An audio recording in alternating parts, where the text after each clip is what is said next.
There's plenty of things to see here in Dubbo and three beautiful people who celebrate this region, and three great reasons why you need to get here and get here soon. Well, representing the Western Plains Zoo, of course, part of Taronga, as we like to call it now, Steve Hicks, who is their director, Estelle Joseph, who is with the Dubbo's Farmers Markets, Brendan O'Sullivan from Devil's Hollow Brewery. All right, notes away, time to actually talk to you. Steve, my family had a chance to go around the zoo today. Excellent. It's magnificent. Asha, Zadie, they had a great time today, along with their grandparents, mum as well. We all remember being at the zoo a long time ago, and anyone who's been recently knows, it is as top-notch as any other facility around the world. But there's this genuine sense of size and space and free movement of animals that is something you cannot replicate with your sister zoo in Sydney or anywhere else in the capital city. Yeah, without a doubt, Paul. It's a beautiful setting. I mean, we're located on around about 750 hectares of land, which is a fantastic parcel for us to do what we do best, and that is African megafauna. So the big animals, the giraffe, we have Asian elephant as well, but 3 species of rhino. We're the only zoo in the region in Australasia that runs 3 species of rhino, which is black rhino, white rhino, and the greater one-horned rhino as well. So some really special things to come and see and do here in Dubbo. Now, I had to ask, how did lions go during lockdown?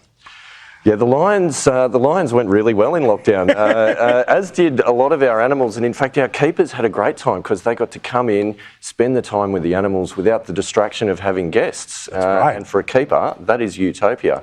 But of course, the gates opened again when the lockdown's finished. And I think all of Australia had been yearning for that getaway, and regional New South Wales just gives you that beautifully safe getaway, that very welcoming getaway. And of course, we have been doing record numbers month in, month out since we reopened the doors after the COVID lockdown. Well, you did a record day in the gift shop today, I'll give you the tip. Good work. We did our best. They're very happy, and it'll all probably be lost on the way home, but I look forward to it very much so. Estelle, tell us about the farmers markets. Once a month, a big part of the community here. Twice a month. Twice a month, my apologies. First and third Saturday. So we're a not-for-profit run by stallholders. So we're an authentic farmers market, so we focus very much on food and farm produce. We draw stallholders from all around the region, not just Dubbo, but outlying areas as far away as Orange and Parkes and Coonabarabran.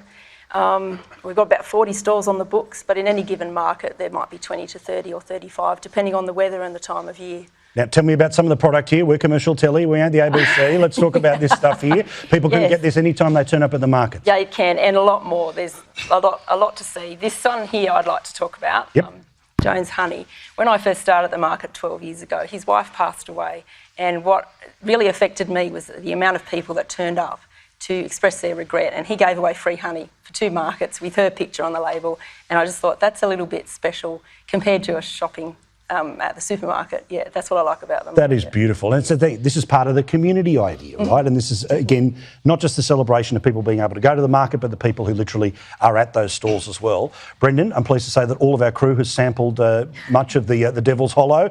Double thumbs up from everyone. Very good. There's some in the fridge for you after the show, I understand. Good boy. I look forward to it. So tell me the story. How did you start to go, you know what, I'm not just going to live in Dubbo, but I'm going to make my own booze? Well, a group of friends were over in South Africa celebrating our 50th birthdays, and we wanted to have something left for the city that we'd grown up in. And we decided to do a craft brewery. So tell us about what it's like doing something. Can you source everything locally? Is there a lot of work that means you're bringing stuff in from everywhere else? Tell us about doing that. Unfortunately, not so much, but labour and the spent grain goes out to the local farmers. They use it for their pig farm chickens. We even had a lady growing mushrooms out of it. But look, a lot of the community's really taken to us, and they support us really well, and we're really happy because we make great beer and they really enjoy it. So, guys, you've had the chance to live here, live in other places. What's it like to live here, Estelle? What's it like here to be part of this community? It's a big, friendly town. I grew up in Western Sydney, and it's completely different. I love the country. I'd never go back. Yeah, it's only fair, right? What about for you?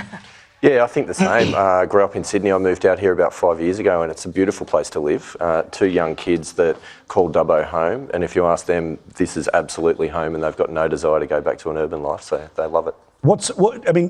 Like in many regional towns, and what I love about regional cities is that people may well have driven past, been here a few years ago, but the same cafe that you'd be able to get in the middle of the coolest part of town in Sydney or Melbourne, you can absolutely get here. Food offerings, all the rest of it here. You sort of get absolutely the best of both worlds, don't you? Yeah, I mean, especially with craft beer, like we hadn't had it in Dubbo before, so we were bringing a taste of metropolitan life. Yeah, good call. To country Dubbo, and we actually attract a lot of metropolitan visitors that spring off the zoo. And then they come to our craft brewery. Dad says, "Okay, my turn." They come to the zoo, and they're really pleased. They go, "Yeah, this is something we'd be able to buy in Sydney." Oh, and particularly after Dad has had to drag around. My favourite little invention, of course, at the zoo is not just the bike, but the little compartment behind it, right? Caboose. With a caboose, Yeah. which is a great idea, beautiful thing. And I can tell you what, about a third of the way through the ride, it's like, when am I going to get to the Devil's Hollow a little bit later? But it's that thing where family is so important in Dubbo, and family at your zoo in particular, that you've built something that somebody from the other part of the world would come and visit. But families, they can see the timeline of their own families. Literally, the first ever road trip we took when I was a kid was to Dubbo, was to the Old Western Plains Zoo. So to come back with my own kids is this incredible connection, and I'm sure you've got plenty of generational repeat business. Yeah, we absolutely. There's an old saying in zoos that you go as a child, as a parent, and as a grandparent. We obviously try and inspire that visit more often.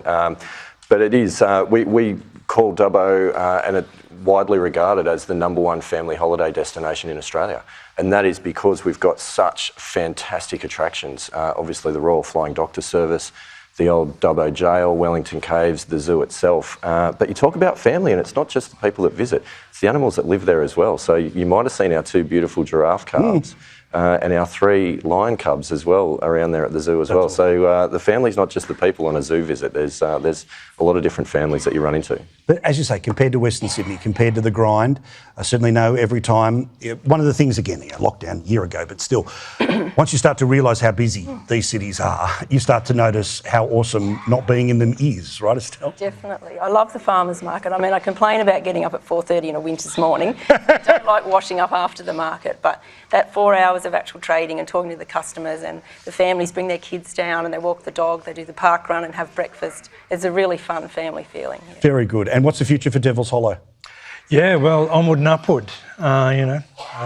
Where good people meet, great beer is our logo. And through COVID, because of the border lockdowns and people couldn't go overseas, we did actually have a lot of people travelling to Dubbo to come and check it out, and they were really surprised and very happy to come out here because they'd never crossed the sandstone curtain before. So for them it was a big adventure. And thank goodness for all those travel vouchers, hey? They seem to keep people moving for a little while. Guys, thank you very much.